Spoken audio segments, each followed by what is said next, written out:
Espero que estén todos muy bien. Para comenzar me voy a presentar. Mi nombre es Víctor Padillafil. Yo ya llevo varios años trabajando en el colegio, para los que no me conocen. Prácticamente 12 años ya a esta altura, y desde el año pasado soy el director de ciclo de... Perdón, desde este año soy el director de ciclo de enseñanza media. Antes de comenzar, los quiero invitar a que ustedes puedan seguir el Instagram oficial del colegio, Colegio André.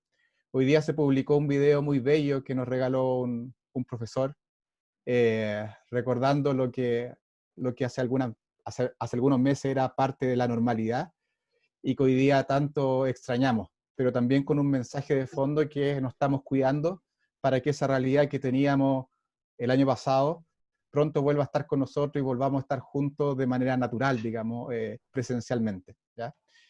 Por otro lado, también invitarlos a que en ese mismo Instagram aparece información muy relevante en relación a los distintos webinars que está haciendo el colegio y algunas charlas como la de este domingo, donde de Gregorio va a dar una charla importantísima abierta a toda la comunidad, para que ustedes también puedan asistir. Así que los dejo invitados también a que sigan el Instagram oficial de nuestro colegio. Ale, sí. Bueno, ya me presento.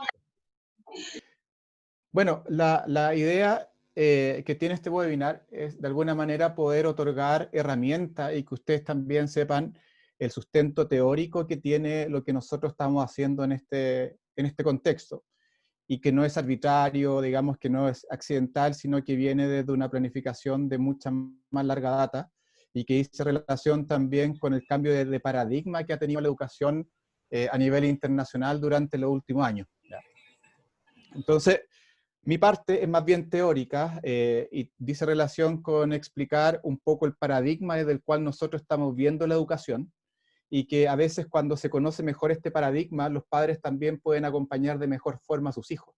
Porque nosotros, me incluyo yo, que ya salí hace hartos años del colegio, me eduqué bajo un paradigma diferente al que hoy día estoy enseñando, ¿ya? Entonces, claro, si yo intento, por ejemplo, darle herramientas a mi hija hoy día, de acuerdo a cómo yo recibí esas herramientas, es probable que pueda tener una especie de choque, porque yo aprendí de una forma, debido a que la sociedad en ese momento pedía determinadas cosas del sistema educativo, y hoy día la misma sociedad, que funciona a un ritmo mucho más acelerado que antes, está exigiendo otras cosas. Por tanto, la educación tiene que ir adaptándose de alguna manera a estos cambios de paradigma a nivel global, y nosotros también como colegio, obviamente, no hemos sumado a este paradigma, hemos tomado conciencia de la importancia de esto y cómo poder proyectarlo a futuro. Lo primero es comentarles que, bueno, cuando uno habla del paradigma, más bien habla de una cosmovisión que es desde donde nos paramos para interpretar el mundo, en el fondo, ¿ya? Existen diferentes tipos de paradigmas, desde la filosofía, la sociología, la educación, etc. ¿Ya? Cómo nosotros abordamos la importancia de la educación, ¿ok? Es de donde nos paramos, de donde nosotros interpretamos nuestro marco valórico, todas las situaciones que influyen para que nosotros interpretemos un determinado concepto desde un determinado tiempo histórico y desde las necesidades que ese mismo tiempo histórico nos exigen, ¿bien? La educación ha tenido distintos paradigmas, ¿bien? Pero dentro de los que más se han visto en la educación chilena es el paradigma conductista y el paradigma constructivista, ¿ya? El paradigma conductista, que es lo más probable en el paradigma que nos educamos todos nosotros, decía relación con una educación que se entendía desde la memorización, ¿bien? Desde la memorización de contenido, desde la memorización, por ejemplo, de las tablas en matemáticas, desde la memorización en las fechas en historia, de las grandes batallas, de los grandes acontecimientos, de la literatura más clásica en el caso de lenguaje, ya de contenido más duro en el caso de las ciencias. Y esta teoría conductista también respondía de alguna manera a las necesidades que el mundo tenía en esa época. Si ustedes recuerdan, padres, y hacen un poco de memoria, no era tan fácil obtener la información. Yo en mi caso, por ejemplo, tenía que, para recurrir a bibliotecas un poco más profundas, digamos, o que respondieran a las necesidades que yo tenía en ese momento como estudiante, tenía que ir a la Biblioteca Municipal de Providencia. y buscar en los ficheros bibliográficos la enciclopedia o el libro específico que necesitabas para obtener determinada información, y que por lo general eran enciclopedias que abordaban el contenido también de una manera mucho más teórica, ¿ya? Y sin tanta subjetividad o sin tanto estudio profundo al respecto, ¿ya? Sin embargo, la sociedad hoy día ha cambiado. El niño tiene acceso a mucha información, ¿bien?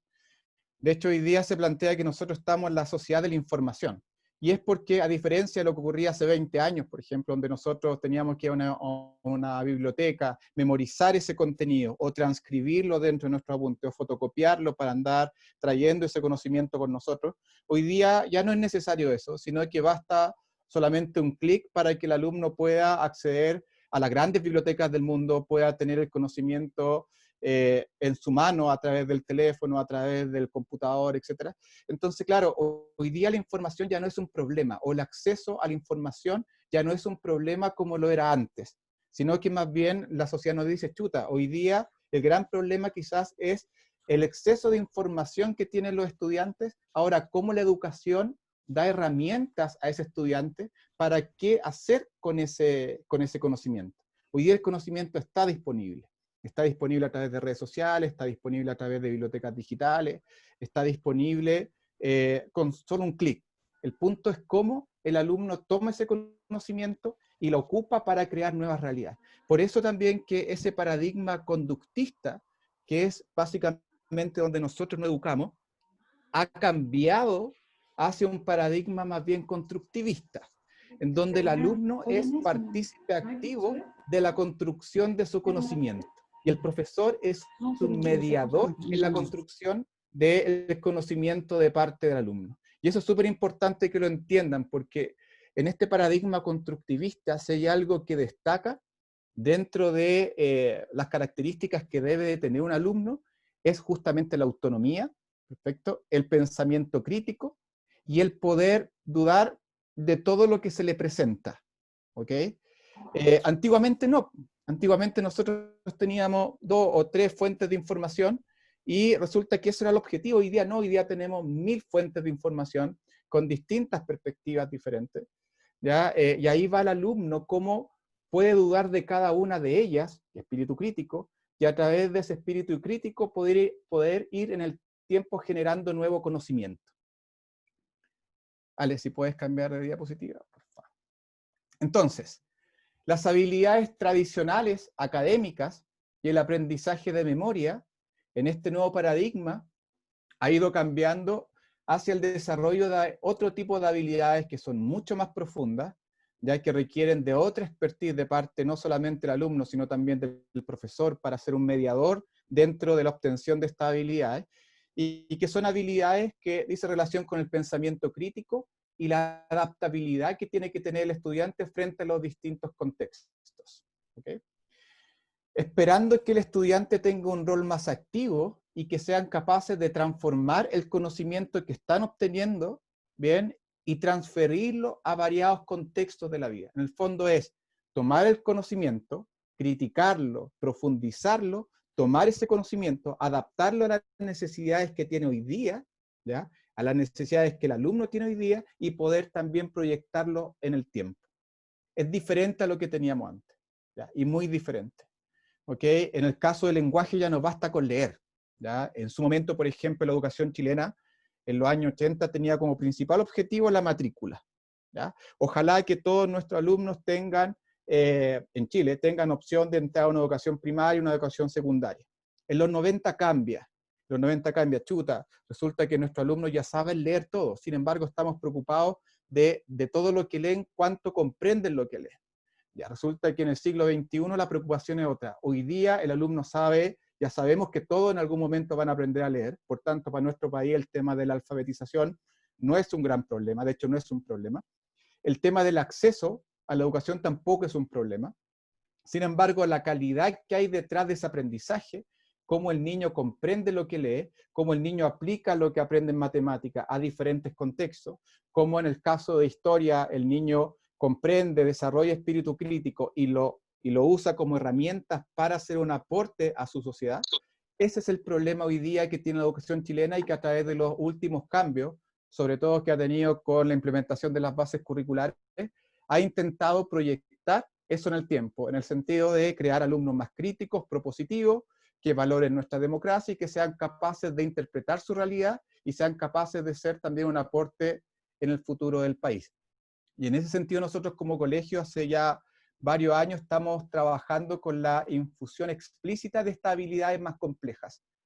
Y esa relación con, por ejemplo, con la habilidad del análisis, con la habilidad, por ejemplo, del pensamiento crítico, con la habilidad del pensamiento creativo, ¿ok? Estamos tratando y tomando esa habilidad y trabajándola desde la prebásica, ¿ok? Hasta cuarto medio, con el objetivo de que nuestros alumnos, más que memorizar conocimiento, sean capaces de incorporar ese conocimiento y transferirlo a otra realidad. Y para eso, obviamente, necesitamos un alumno mucho más activo, no tan pasivo, ¿ok? Y mucho más propositivo, más que ser una persona que recibe solamente de parte del profesor conocimiento más teórico, que obviamente lo hace, pero también lo hace con otra intención. ¿Se puede avanzar? Ahora, dado ese contexto, que es un contexto más bien introductorio de lo que nosotros estamos como colegio, cómo estamos leyendo lo que es la educación en nuestro país, este año surgió un imponderable, que en realidad si algún colegio pudiese decir en diciembre, nosotros sabíamos que se iba a venir una pandemia que no iba a tener marzo, abril, mayo, junio, julio, prácticamente en las casas, no es posible, digamos, tendría que ser un pitonizo, bien, para haber proyectado ese escenario. Quizás proyectábamos escenarios complejos debido a lo que habíamos tenido en octubre, donde quizás, sobre todo pensando en abril que ya pasó, cuando se iba a hacer el plebiscito, quizás en eso habíamos pensado que podría haber tenido algún impacto en lo que era la regularidad de clase, como habiendo proyectado un poco. Sin embargo, un escenario como este, yo creo que ningún colegio del país lo proyectó como se venía y como lo estamos viviendo. Y eso significó para nosotros un gran desafío como colegio, porque significó pasar de una modalidad que era presencial y en donde el profesor tenía un rol súper activo, ¿ya?, dentro del aprendizaje del niño, utilizando medios como una pizarra, utilizando medios, por ejemplo, como un PPT, teniendo toda una estructura curricular que seguir, ¿ok? Se vio afectado porque vino esto. Y esto nos obligó, chuta, ¿cómo seguimos adelante? Primero fue para una plataforma que fuera lo suficientemente estable para que pudiera responder a las necesidades de todos los que componen la comunidad, padres, profesores, etc. Por otro lado, significó la capacitación de profesores. Si ustedes se fijan y hacen un análisis un poco más profundo, el rango etario que tienen los profesores es bien variado, profesores que llevan 4 o 5 años ejerciendo, y profesores que llevan más de 30 años ejerciendo. Por tanto, para algunos fue más fácil subirse a este carro, y para otros fue más complejo subirse a este carro. Entonces, poco a poco se fueron incorporando más asignaturas, poco a poco se fue dando una regularidad también en el ejercicio de las clases, pero siempre bajo el mismo paradigma. Independientemente que nosotros hagamos clase en línea, ese paradigma en donde nosotros queremos un alumno crítico, un alumno autónomo, un alumno que sea capaz de trabajar por sí solo, un alumno propositivo, tenía que funcionar igual en esta modalidad. No podíamos dar pie atrás. Y hasta el momento hemos logrado gran parte de los objetivos que nos hemos propuesto, ¿ya? Con los profesores, como hemos comentado en algunas reuniones que hemos tenido con los delegados, hemos implementado en 2 meses un cambio que de otra manera nos hubiese demorado años. Y eso ha sido muy importante para nosotros, habernos sumado a esto, habernos puesto en la capacitación del manejo de TICs, y no solamente el manejo de TICs a nivel presencial, que significaba en la práctica para un profe aplicar Mentimeter, por ejemplo, o tener una proyección a través de un Prezi, ya que ya impactaba. Eso significó un cambio completamente diferente, porque ahora el profe tenía que hacer clases frente al computador. Y naturalmente los profesores no son educados para eso, sino que son educados para tener otro tipo de relación con su alumno. Por tanto, significó cómo mantenemos lo que ya estábamos haciendo, pero en una modalidad completamente diferente, en donde las TICs, que son las nuevas tecnologías de la información y la comunicación, han sido fundamentales para que el profesor pueda seguir comunicándose con el alumno pueda seguir interactuando con el profesor, ¿ok? Pueda seguir interactuando con el profesor, y finalmente se dé lo que nosotros queremos que se dé, y que lo más probable que ustedes como padres también quieren que se dé, que es el aprendizaje profundo. Entonces, bueno, más adelante Miss Alejandra va a profundizar en el tema, pero los horarios son creados para que el alumno esté un tiempo sentado frente al computador para adquirir determinados conocimientos, pero la parte más importante es qué es lo que el alumno hace con ese conocimiento, que es la parte no presencial, o en el fondo no en línea, que tiene con la asignatura. El plan está diseñado para que el alumno trabaje de manera autónoma, para que el alumno trabaje por su cuenta, para que entregue trabajo, para que pida feedback, ¿ya? Para que el profesor sea capaz de dar esos feedback, de apoyar en el trabajo que el niño tenga que hacer, ya sea para esta semana o ya sea un trabajo más de proceso como el que están trabajando en inglés, por ejemplo. Está pensado así. Sin embargo, ahí nos encontramos con una problemática. Y la problemática es que nuestros alumnos en general no están muy acostumbrados a trabajar de manera autónoma. ¿Ok? No están acostumbrados a trabajar de manera autónoma. Si ustedes se dan cuenta, hasta el año pasado la cantidad de tareas que se daba para la casa no eran muchas, ¿ya? Sino que eran pocas tareas. Sin embargo, hoy día, por este nuevo contexto, ¿ok? Y por la nueva forma en la cual estamos implementando esta plataforma, exige un trabajo del alumno de manera autónoma importante. En el fondo, si ustedes ven que el alumno se conecta, por ejemplo, el 60% de lo que estaba antes en clase, no está pensado para que el alumno esté el 60% del tiempo conectado, sino que el 100%, pero el 40% de manera autónoma. Y eso es lo que hemos tenido algunas dificultades. Por eso también la necesidad de este webinar de poder conversar con ustedes y cómo poder en conjunto solucionar esto, cómo aportar para que nuestros alumnos desarrollen un nivel de profundidad mayor en autonomía, y con eso también puedan responder a todas las exigencias que está teniendo la sociedad en este momento. Lo que nosotros creemos es que si bien es cierto, esto se ha implementado como un imponderable, esto llegó para quedarse en algún grado u otro, ¿ok? Independientemente de que el próximo año retomemos la normalidad y las clases presenciales, las herramientas ya están adquiridas tanto por los profesores como por los alumnos.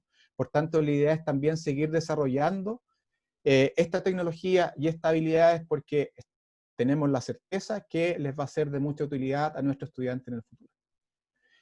Para continuar, los dejamos con Miss Alejandra Rosati, ella es la coordinadora académica del colegio, quien va a tocar el tema cómo organizo mi aprendizaje a distancia, tomando el tema de autonomía también. Gracias, Víctor. Buenas tardes, queridos papás. ¿Cómo están en esta tarde media helada y en el encierro? Yo creo que uno agradece, es lo único bueno del encierro, no pasar frío, pero ya estamos cansados, ¿no es cierto? Están encerrados y de esta pandemia que nos ha tenido tanto tiempo fuera de la normalidad. Lo que yo les voy a hablar es más técnico en relación a cómo se ha ido organizando este aprendizaje a distancia, y obviamente así poder ustedes también acompañar a sus hijos en el proceso, ¿sí? Entonces lo primero es aclararles que la formación a distancia se compone de dos grandes elementos, y ustedes, yo creo que si han tenido la oportunidad de estudiar algo, hacer alguna actividad e-learning, como un diplomado o un posgrado, se dan cuenta que tiene dos grandes momentos. Un momento es el aprendizaje sincrónico, que es el aprendizaje en línea, cuando yo me conecto con mi profesor y asisto a clases de manera virtual y puedo interactuar con mi profesor. Por otro lado, está el aprendizaje asincrónico, que es el momento donde el alumno hace las actividades de manera individual. Esa es mi hija pequeña, ya tengo una hija chica que está alegando. El aprendizaje sincrónico es el momento donde el niño se conecta a través de Classroom y realiza las actividades de aprendizaje que no se hacen durante la clase online. ¿Y por qué no se pueden hacer durante la clase online? Cuando nosotros estamos en clases presenciales, hay un momento de la clase en que el profesor da una actividad y recorre la sala monitoreando el trabajo de sus alumnos. Ese momento yo no lo puedo replicar en la clase online del computador.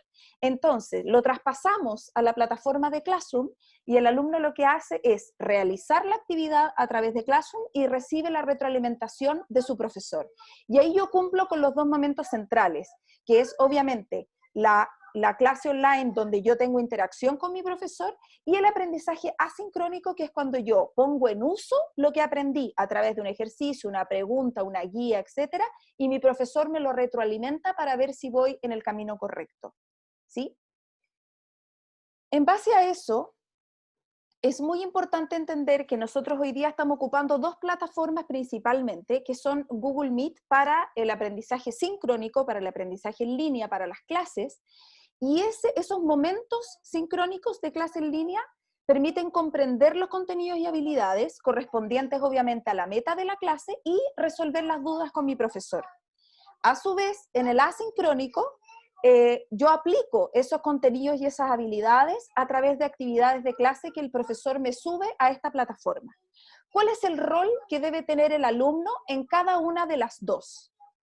En la primera, en el aprendizaje sincrónico, en las clases online, el rol del alumno es tomar apuntes de las ideas claves y los datos que no están en ese PPT, que el profesor va mostrando y que obviamente él va verbalizando, responder las preguntas que el profesor haga, plantear obviamente todas las dudas que vayan saliendo durante la clase y seguir las instrucciones, cómo mantener la cámara encendida, micrófono apagado, activarlo cuando debo responder, etc.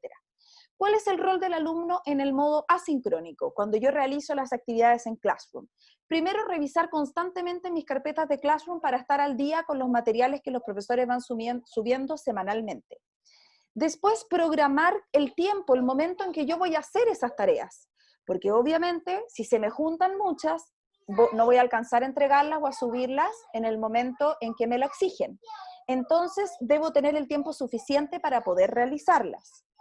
Por otro lado, al final, subir obviamente esa tarea o realizarla en la fecha en que el profesor me pide que yo la suba y revisar posteriormente la retroalimentación que mi profesor me está enviando, ¿sí? Esos son los dos roles que tiene el alumno tanto en la clase online como en el formato asincrónico.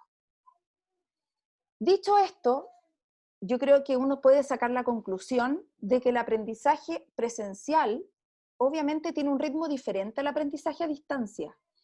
El aprendizaje a distancia es mucho más lento que el aprendizaje presencial.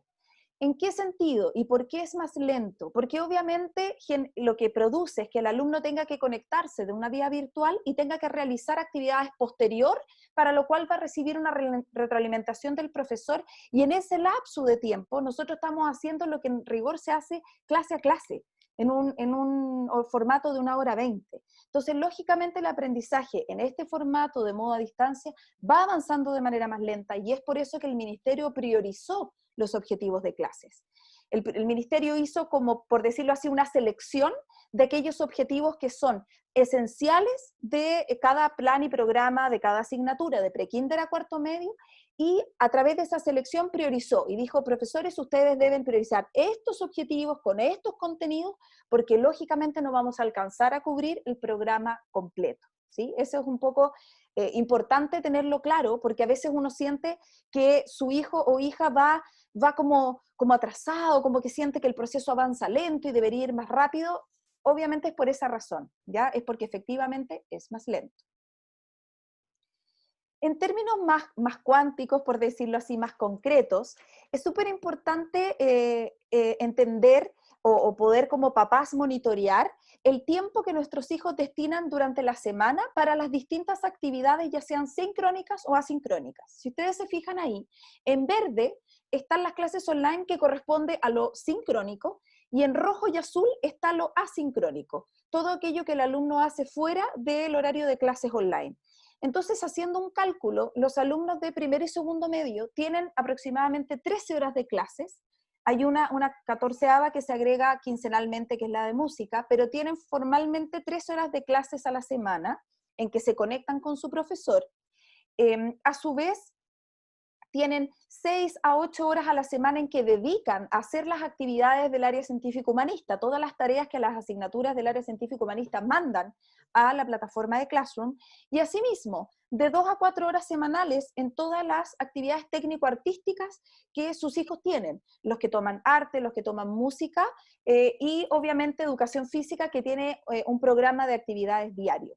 Considerando eso, si yo lo sumo, no me debería sumar más de 26, 27 horas semanales de trabajo, que deberían ser, si yo lo divido en 5 días, de lunes a viernes, no más de 5 o 6 horas diarias en que el alumno debería estar centrado en su trabajo académico, entre clases online y actividades asincrónicas.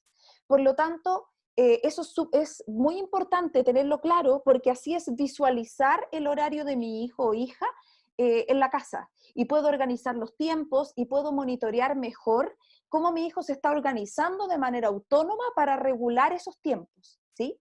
Entonces, en ese sentido, es importante saber que no estamos, por decirlo así, ni ojalá recargando tanto a los alumnos, ni tampoco estamos dándole un sistema tan relajado, pero sí estamos haciendo algo que logra equilibrar el momento que el alumno interactúa con su profesor con los momentos en que hace actividades de manera independiente.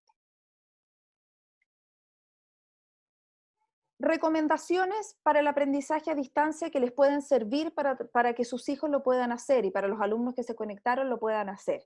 Primero, muy importante conservar eh, el aprendizaje colaborativo. Cuando uno está en la sala de clases, uno discute con sus compañeros y se produce un aprendizaje de par, de grupo, donde el otro me moviliza a mí para alcanzar ese objetivo y ese aprendizaje.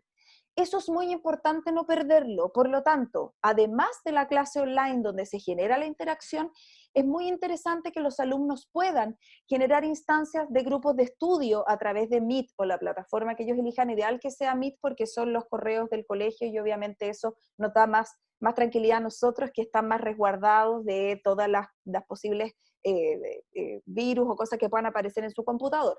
Pero ya es una herramienta que el colegio les entrega para poder a lo mejor hacer grupos de estudio donde compartan sus impresiones, cómo van trabajando los contenidos, cómo van haciendo las guías, los trabajos de investigación, etc. A su vez, ¿cómo organizar la semana? El manejo del tiempo es clave para lograr con éxito este aprendizaje a distancia. Lo ideal es que, y eso lo va a abordar Miss Isabel, la orientadora de primero y segundo medio, en la siguiente exposición, pero es importante que los alumnos tengan claro que si yo no organizo mis tiempos en la semana, no lo voy a lograr con éxito, porque se me van a juntar las tareas, se me van a juntar los trabajos y voy a estar el fin de semana lleno de cosas, agobiado y con muy poco tiempo para poder realizarlas correctamente. Entonces la organización del estudio es fundamental. Y siempre preguntar sus dudas al profesor en la clase online o por mail cuando tienen alguna duda sobre el contenido, no comprendieron bien algo que se pasó en clase o algo de las guías que se subieron a Classroom o el material que se subió a Classroom. ¿Sí? Es súper importante siempre plantear las dudas a su profesor.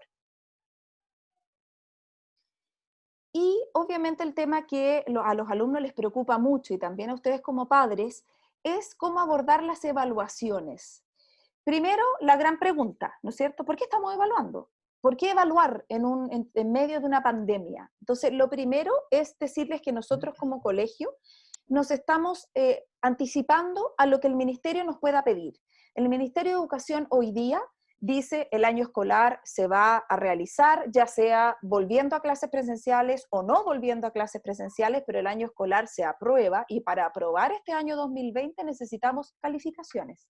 Y esas calificaciones, lo que nosotros estamos haciendo es realizarlas con cierta periodicidad para que después obviamente tengamos una cantidad de notas en que si el ministerio me dice tiene que poner X cantidad de calificaciones en matemática, yo tenga esas calificaciones para poder colocarlas y podamos aprobar el año académico.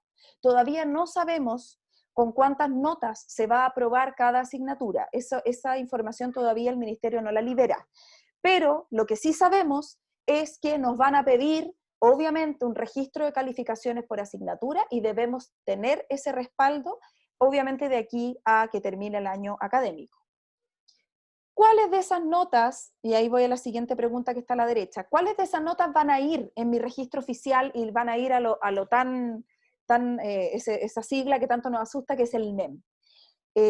Cuando nosotros vamos calificando, esas calificaciones se suben a un Drive, a un archivo en Drive que ya se compartió y ya se mandó a los alumnos y a los apoderados con su registro de calificaciones que han tenido en este primer periodo. Obviamente esas notas, al momento de que el ministerio nos diga o nos pida pasarlas a Schooltrack, que es nuestra plataforma oficial, nosotros ahí vamos a definir qué peso van a tener esas calificaciones, cada una de ellas, y si vamos a eliminar a lo mejor la más deficiente. Si el ministerio en matemática, voy a poner un ejemplo, nos pide 3 notas en todo el año, y yo tomé 5, puedo a lo mejor promediar o eliminar una.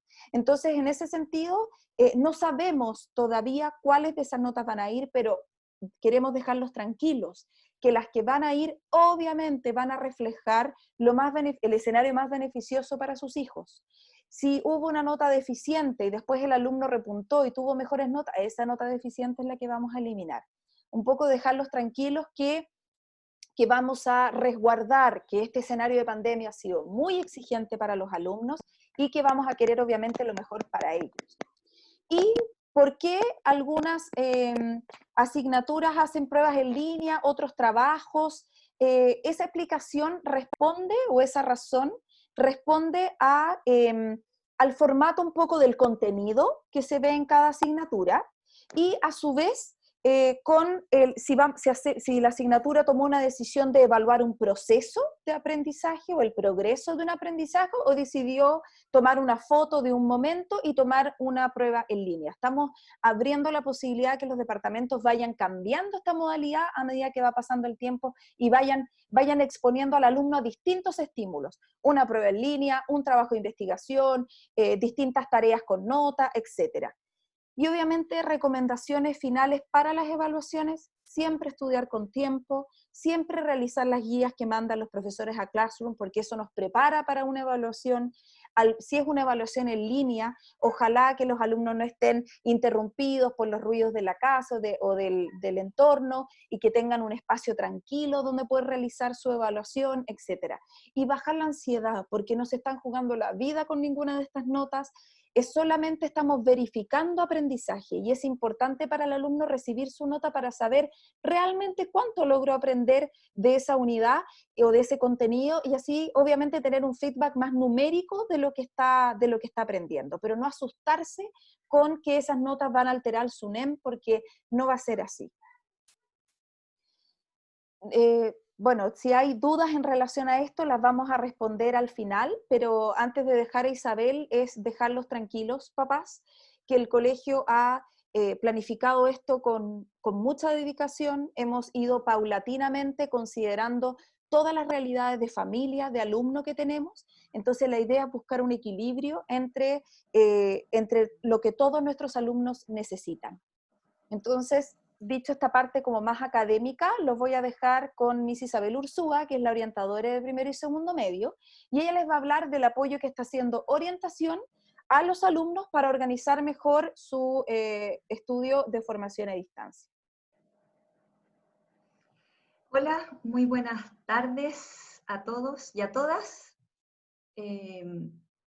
Bueno, yo espero que esta tarde sea beneficiosa para todos y que podamos también responder a lo mejor algunas inquietudes que podrían tener algunos papás o mamás respecto a cómo el colegio está acompañando a sus hijos o hijas, y también en las consideraciones que hemos tenido a raíz de este contexto, que es un contexto que nos desafía a todos, a ustedes como papás y también a sus hijos y también a nosotros. Pásala ahí. Contarles que cuando nosotros preparamos este webinar, pensamos que era súper importante contarles también qué herramientas y qué apoyo nosotros les hemos ido entregando a sus hijos e hijas, porque en el fondo es súper importante, como decía Víctor, que la autonomía que se necesita y que se requiere no es algo que se adquiera de un día para otro, sino que requiere de movilizar un montón de habilidades y de herramientas que algunos pueden tener y otros no. Entonces nosotros hemos como puesto al servicio de las familias, porque esto no solamente es un apoyo que hemos entregado a los alumnos y alumnas, sino también a los padres. Contarles que cuando hablamos del apoyo de orientación, sin duda que está también el apoyo fundamental que tienen los profesores jefes. Entonces yo todo lo que les voy a contar ahora es un trabajo que hacemos como departamento de orientación en conjunto con los profesores jefes, que son un acompañamiento fundamental para su hijo. Lo primero es a través de las entrevistas que están realizando ya los profesores jefes, y también entrevistas que realizamos nosotros desde orientación, yo como orientadora de primero y segundo medio, y esto también aplica para tercero y cuarto medio, que en la próxima semana se va a tener este mismo webinar, pero para tercero y cuarto medio, donde va a estar mi Oriana, que es la orientadora de esos niveles. Y por otra parte están las tutorías. ¿Y a qué nos referimos con tutoría?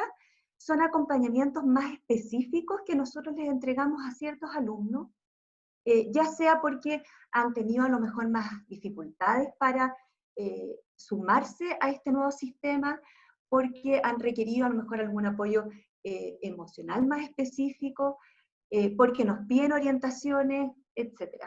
¿Ya? Esa es la distinción que estamos haciendo entre entrevistas y tutorías. Y por otra parte, un elemento súper importante son las clases de orientación y los consejos de curso, que son los espacios que están teniendo como curso, tanto para apoyarse y contenerse grupalmente en este periodo, pero también para el desarrollo de estas habilidades que yo les decía antes, tanto habilidades de autoconocimiento como de herramientas para la autogestión y la autonomía. Entonces les vamos a ir contando cuáles son, en las clases de orientación en particular, los apoyos que hemos ido dando, haciendo obviamente énfasis en que hay cosas que nosotros hemos trabajado en toda la enseñanza media, porque con mi Oriana trabajamos como equipo, pero hay matices distintos que a veces hacemos en algún nivel o en otro. Dale, Ale, cambia de diapositiva. En específico, en el tema de organización escolar y trabajo en clase, para primero y segundo medio, nosotros hemos hecho, primero partimos con un cuestionario en que los alumnos pudieran autoevaluarse y detectar ellos mismos cómo estaba haciendo la organización de sus tiempos, cómo estaban concentrándose, con qué herramientas cuentan en la casa y materiales para poder llevar a cabo sus aprendizajes, y también qué técnicas de estudio y estrategias pueden estar implementando. Ellos respondieron todos, tuvimos bastante buen nivel de respuesta en primero y segundo medio de este cuestionario, y cuando ellos terminaban de responder, les aparecía inmediatamente algunas sugerencias y orientaciones de qué cosas había que a lo mejor mirar y aplicar estrategias distintas. Luego de eso, también para primero y segundo medio, trabajamos la organización y distribución del tiempo, que después les voy a contar un poquito que fue una herramienta súper importante para que ustedes puedan a lo mejor ver si es que sus hijos la están implementando o no, y si es que no la están implementando y las requieren, a lo mejor ayudarlos a hacerlo. Después también trabajamos el manejo del estrés y la ansiedad, algunos tips que les enviamos, que también lo vamos a abordar más adelante, y lo mismo con el tema de la atención y concentración. Y en específico, en primero y segundo medio, trabajamos las técnicas de estudio y vamos a trabajar el tema de la toma de apuntes.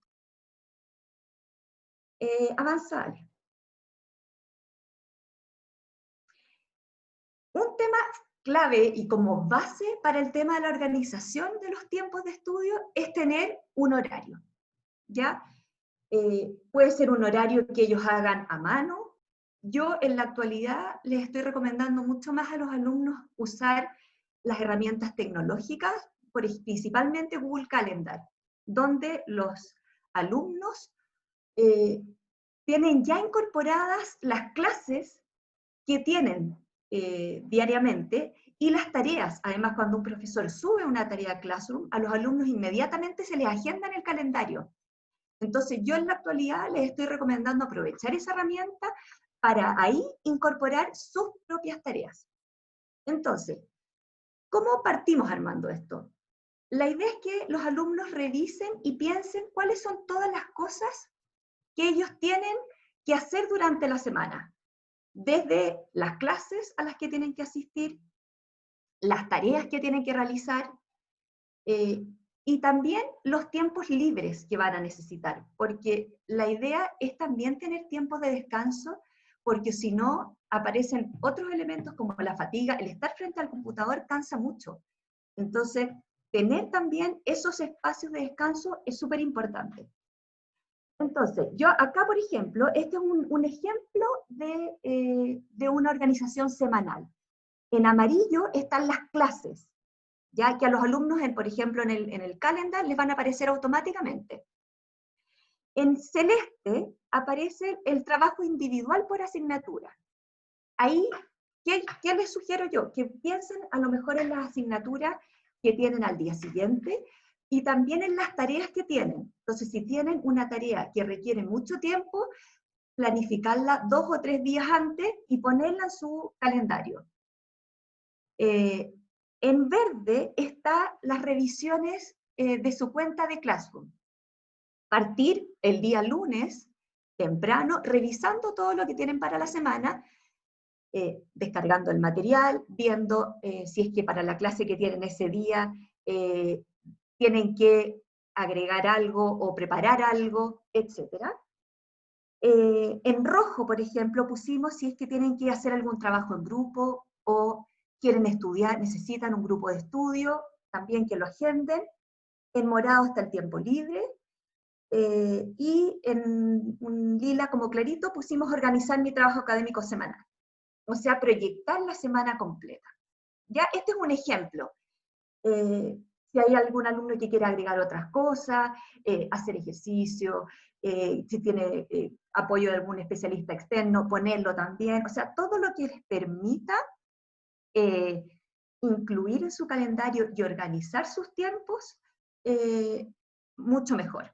Además, la gracia es que Google Calendar tiene una aplicación, entonces la pueden descargar en el celular y les ponen alertas, entonces que les lleguen notificaciones 10 minutos antes, eso les va a permitir decir, tengo que ir a hacer la tarea de matemática, tengo que ir a estudiar tal cosa. ¿Ya? Eso son las recomendaciones que creo que pueden funcionar. A mí me funciona y creo que alumnos con los que lo hemos implementado me han dicho que les ha funcionado bastante bien. Avancemos para la siguiente. Otro tema que hemos abordado con los alumnos tiene que ver con el estrés y la ansiedad. Contarles que en los primeros encuentros que nosotros tuvimos con los alumnos en las clases de orientación y los consejos de curso, fue más bien contención, saber cómo estaban viviendo este tema, porque también es importante tener espacios de desahogo, de decir qué estoy sintiendo, qué me está pasando, tanto con los compañeros como en la casa. Y acá hago un paréntesis para que revisen también un correo que les llegó el día martes de esta semana con un juego familiar para que puedan tener estos espacios de conversación que son súper importantes para disminuir justamente la ansiedad y el estrés que a todos nos generan este encierro y esta incertidumbre de esta pandemia. Entonces, algunas ideas súper importantes y como claves para disminuir un poco la ansiedad y el estrés. Primero, como les decía antes, el sentir angustia es súper esperable. O sea, el que yo sienta angustia no significa que esté enfermo o que tenga algún problema de salud mental. Sí, cuando esto es prolongado en el tiempo, cuando empiezo a tener otros síntomas, pero el sentirme un poquito angustiado, el sentir que a lo mejor un día estoy más rabioso, que tengo un poco de pena, es bien normal y es súper esperado. Pensar en nuevas formas de contactarse con los amigos.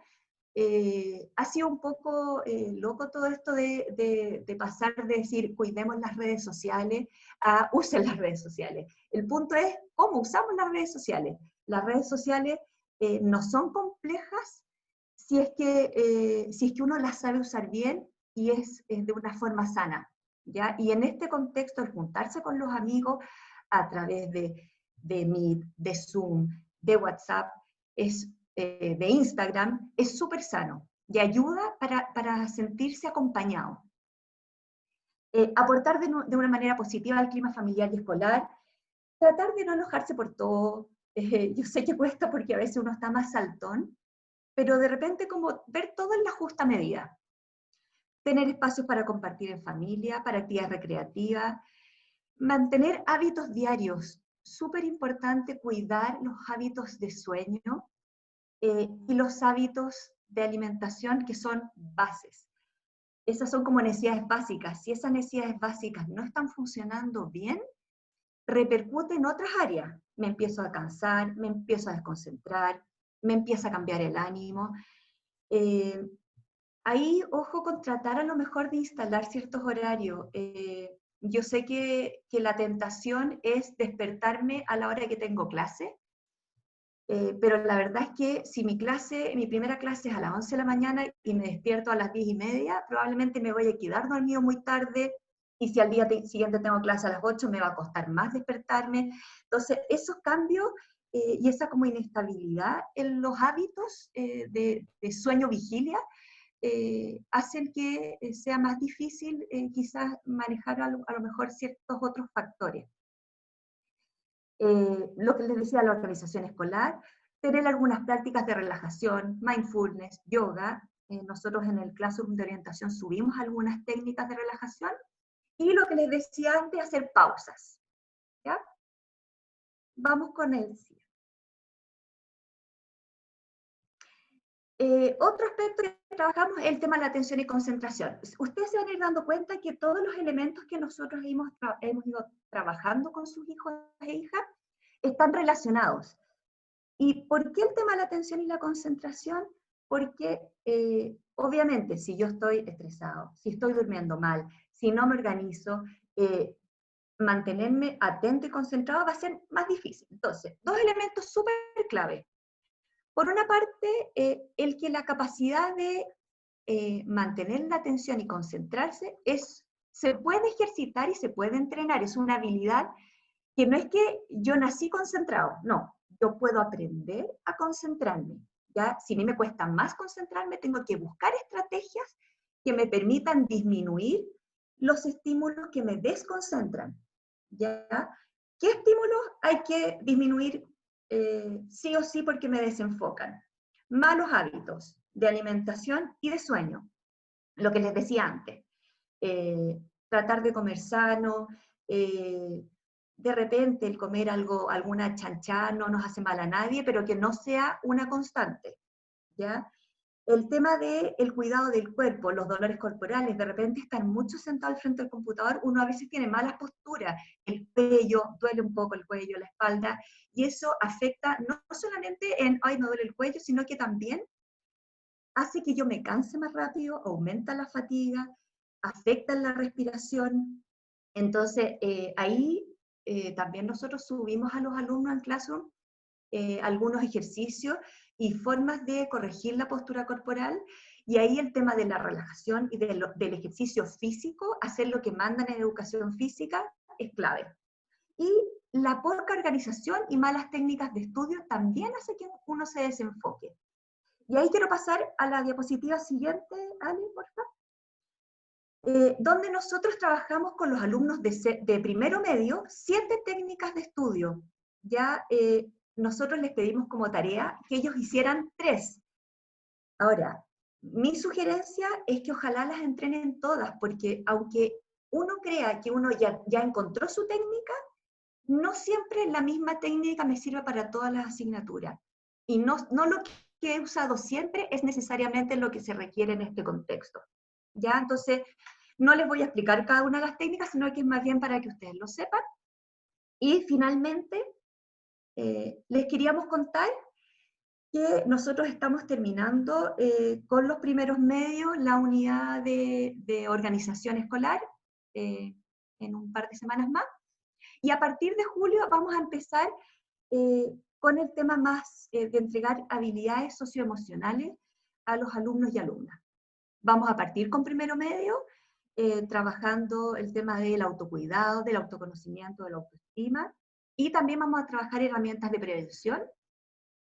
Con los segundos medios en la actualidad estamos trabajando orientación vocacional, que también tiene que ver con el autoconocimiento en la medida que nosotros estamos haciendo que ellos se miren, vean qué habilidades, qué intereses tienen, y eso también es una herramienta de prevención porque en la medida que yo me conozco, puedo detectar qué cosas a lo mejor necesito corregir, qué cosas necesito ayuda, en qué cosas me desempeño mejor, y eso también hace que uno se proyecte y pueda ir estando cada día mejor. Eso por mi parte. Víctor.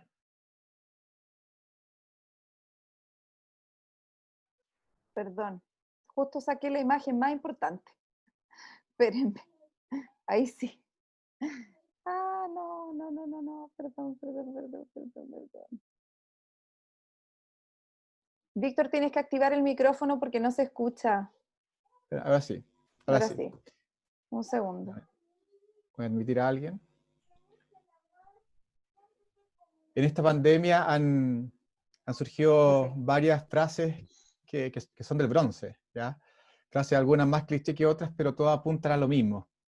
Por ejemplo, se ha mencionado una de Carlomagno en su tiempo, se ha mencionado también el tema de una frase que tenía Michael Jordan, que decía, el talento gana partidos, pero el trabajo en equipo gana campeonatos, ¿ya?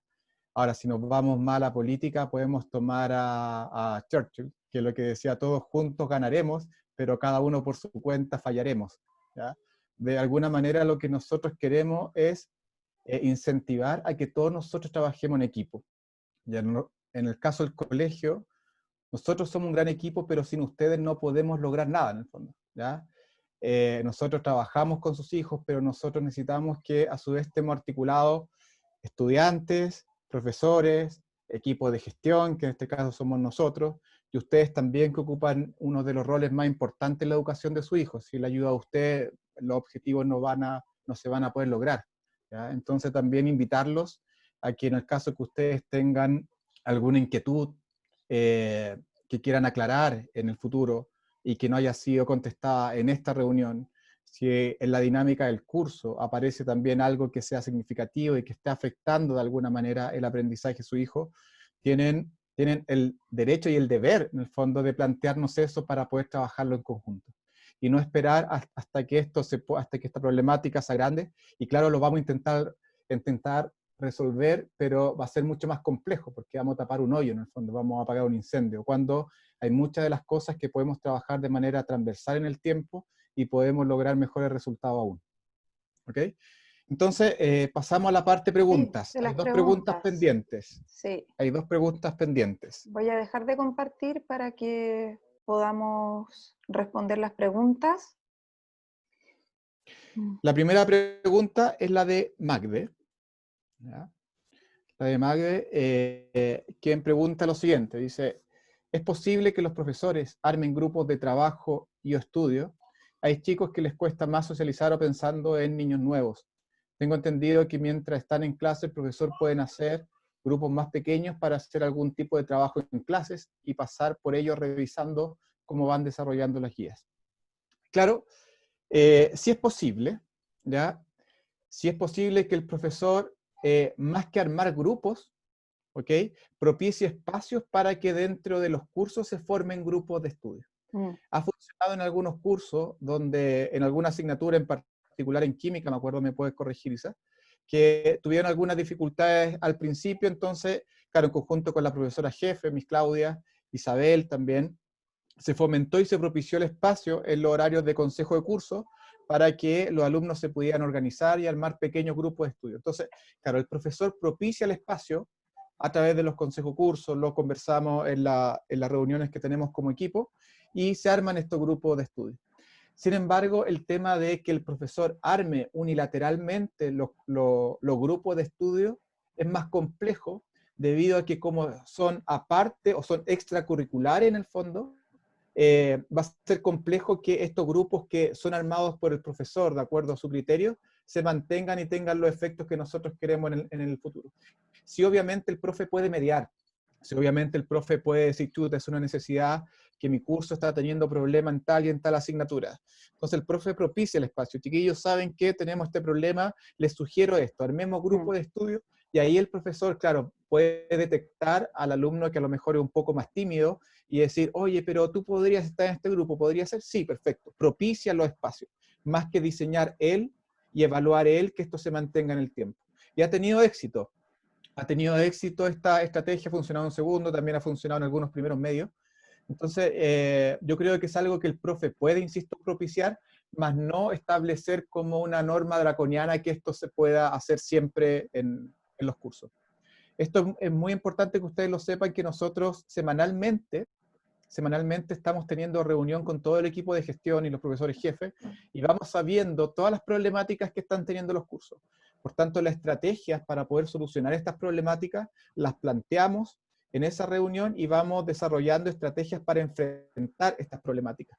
¿Ok? Por tanto, si ustedes nos plantean esto y nosotros lo podemos ver, sería fantástico. Si ustedes nos plantean esto también como idea, obviamente lo vamos a tomar, pero también con el objetivo de que nuestros alumnos en el futuro desarrollen ellos mismos su propia autonomía y ellos sean capaces de decir, juntémonos para hacer este trabajo, a lo mejor me voy a juntar con algunos en arte, con otros me voy a juntar en ciencia, con otros me voy a juntar en historia, porque las habilidades también de los niños son diferentes. Entonces quizás no siempre juntarse con los mismos grupos en cada una de las asignaturas va a dar el mismo resultado. Y en relación a la segunda pregunta que aparecía en esta también, que si esto se puede hacer, a través de Meet no se puede hacer. A través de Meet no hay factibilidad técnica para que el profesor, por ejemplo, haciendo clase para 35 alumnos, diseñe, no sé, 5 salas virtuales y el profesor vaya moviéndose de sala en sala. La plataforma Meet no lo permite. Sí lo permite Zoom, ¿ya? Pero algo que tenemos que evaluar, la pertinencia de poder ocuparlo y si realmente es necesario que el profesor se cambie de plataforma para poder hacer esto en otra plataforma, pero lo podemos revisar, ¿la verdad? Claro que sí. En relación a la pregunta de María Piedad, de los trabajos a Classroom se suben en algún horario determinado y se va haciendo constantemente, efectivamente cada asignatura determina qué día de la semana sube su trabajo semanal a Classroom. Hay asignaturas que suben los lunes, otras que suben los martes, otras que suben los jueves. Las asignaturas científico-humanistas suben todas las semanas y lo técnico-artístico cada 15 días periódicamente, pero claro, tienen obviamente un día, cada asignatura elige un día para subir esas tareas y tiene que ver con la clase. Si yo mi clase de matemática o de lenguaje o de historia la tuve el día lunes, lo más lógico es que la tarea se suba después del lunes, después de esa clase. O al revés, si esa tarea a mí es necesaria hacerla previa a mi clase, entonces lo más probable es que el profesor suba la tarea primero a Classroom y después realice la clase. Pero eso siempre está anunciado en el tablón de Classroom y las tareas se suben, y ahí aprovecho de contestar la pregunta de Loreto, que todos los profesores suben sus tareas a Classroom. Hay una sección en Classroom que tiene que ver con las tareas y el profesor además agenda en Calendar la fecha en que el alumno debe entregar esa tarea. Por lo tanto, si el alumno ya conoce bien la estructura de Classroom, puede ver, revisando sus carpetas, qué tareas tiene y para cuándo tiene que entregarlas. ¿Sí? Ahora, obviamente se puede dar, como comentó Orden de Cosas, que por X motivo algún profesor en alguna oportunidad no haya hecho esto, digamos, pero esto nosotros lo sabemos a través de los niños y se lo comunicamos al profe para hacer y ir también alineando a todos los profesores para que todos estén subiendo la tarea de la misma forma, digamos. Sí, así es. Súper. No sé si hay más Magde preguntas. tenía la mano levantada. Sí, pero no sabemos si es una pregunta. Si no, lo ponen en el chat y no hay problema, lo respondemos. Muchas gracias por el apoyo. Ahí Ricardo nos manda un mensaje de apoyo. Ha sido una labor muy sacrificada para los profes y obviamente la entrega siempre es incondicional a los alumnos, entonces siempre vamos a entregar de dar lo mejor. y en eso hay que, como decía Víctor, hacer un trabajo en equipo, porque está siendo difícil para todos.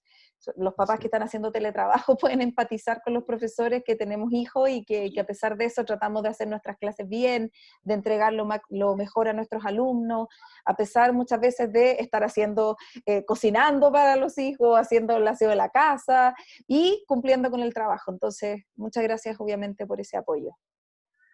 Sí, ha sido, y sumándome a las palabras de Alejandra, ha sido realmente, y no es que nosotros seamos profesores y que seamos empáticos con el gremio, pero de verdad los profesores se han puesto, como se dice vulgarmente, la camiseta por su estudiante. Están conectados en la práctica 24/7.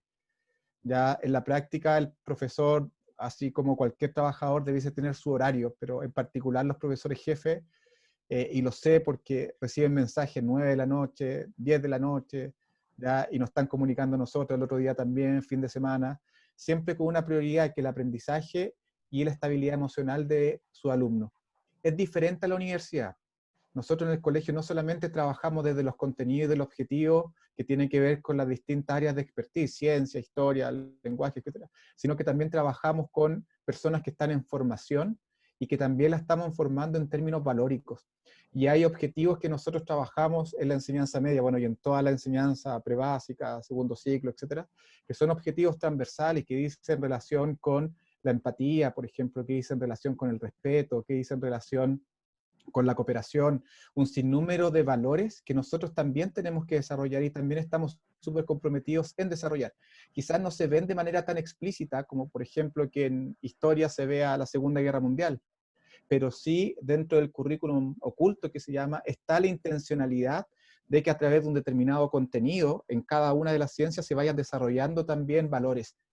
Y también estamos muy comprometidos con eso. El sello cristiano del colegio no ha dejado o no se ha dejado para nada. Quizás no tenemos la instancia de los 20 primeros minutos que teníamos antes, pero estamos intentando de esto volver a retomarlo, cosa que ese espíritu andreíno, ese espíritu cristiano también, ese espíritu de los valores que hemos intentado desde años poder desarrollar, nuestros alumnos lo sigan teniendo muy presente. Por eso que también abrimos un canal de, insisto, Instagram para recordar cosas, para fomentar cosas que a lo mejor por X motivo no las teníamos tan presentes o no se veían tanto por parte de ustedes.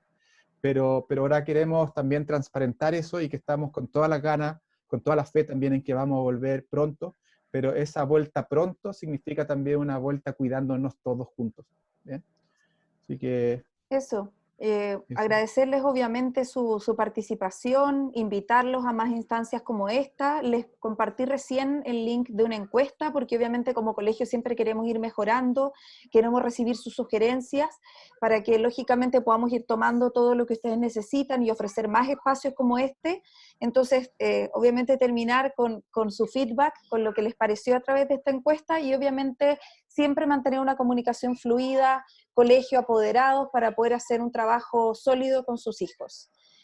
Agradecer Sí, obviamente su tiempo. Sí. Yo solo decirles que también que les manden a sus hijos de parte nuestro felicitaciones a ellos porque de verdad que los alumnos son un 7. Yo que voy a las clases de orientación y los veo, siempre es un gusto, son muy respetuosos, participan, solo falta que prendan más las cámaras para que los veamos más, así que para que les tiren ese mensajito de nuestra parte y decirles que toda la disponibilidad para lo que necesiten. Isabel Burzó es mi nombre para los que no me conocían, así que si cualquier cosa, apoyo que necesiten, me escriben y yo dispuesta a ayudarlos en lo que quieran. Eso. Agradecerles por su tiempo y tendremos otras instancias para poder vernos Sí. más temprano que tarde. Eso. Muchas gracias, Eso. papás, Nos por vemos. su tiempo. Muy bien. Que tengan un muy buen fin de semana XL. De encierro, pero de Recuerden descanso. recuerden que el lunes es feriado por si acaso. Sí, por eso dije XL, porque así vamos a tener más días, pero el encierro lo hace más fome. Pero igual para descansar y por lo menos reponerse. Cuídense. Nos vemos. Muchas gracias. Chao. Chao, chao, papás. Muchas gracias. Oh, gracias. Nos vemos. Chao. Gracias. Gracias, vemos. Lorena. Chao. Saludos a Daniel.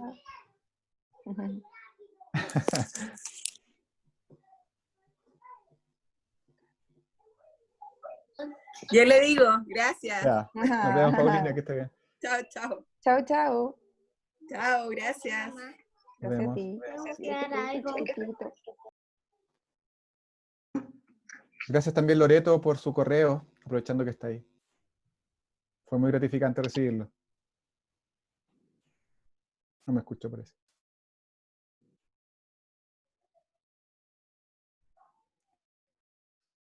Ya.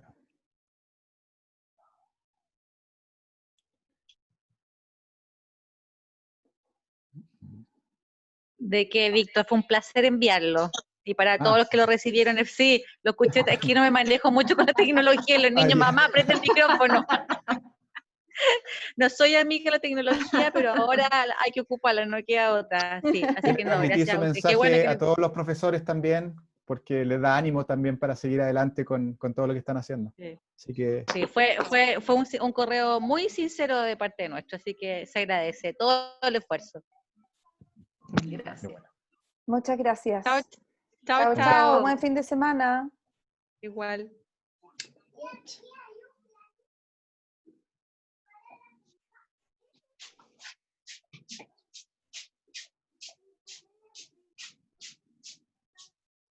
La Ori abandonó nuestro Él debe webinar. haber caído, yo creo. Sí, obvio.